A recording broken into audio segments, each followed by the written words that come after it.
Got the Subaru differential all torn apart. You can see there the chip tooth there, chip tooth there. That one's not too bad. It's a little beat up. But then you have this one that chipped on both sides of there.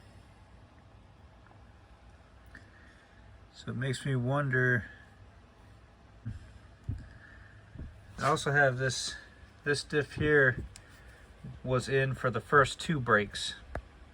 First two, this is Subarugears ring gear. And these two, this was in the tranny for about a year.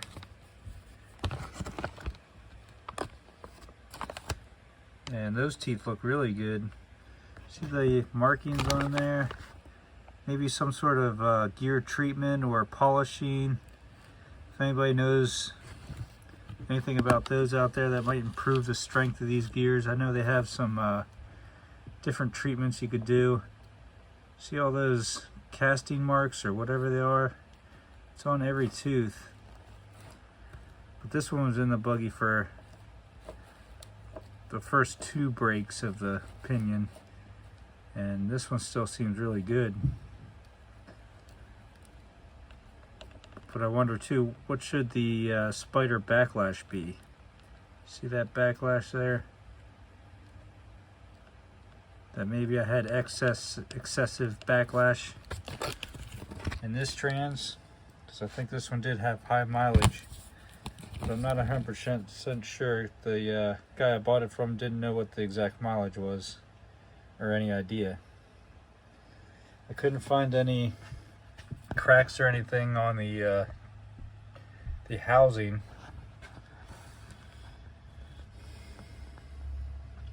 Got some new bearings coming for there. I also have another one here. I have another tranny that I was checking out just to try and compare, and it's got crap all over it, but I'm trying to see my wear patterns that were in stock trans. And then these gears here. I'd like to put an open diff back in because of the steering brakes. That the OBX helical limited slip doesn't work very well with the steering brakes, but it is a lot stronger.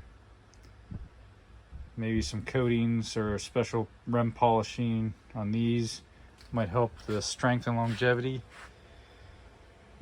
Or do I just put the other diff back in?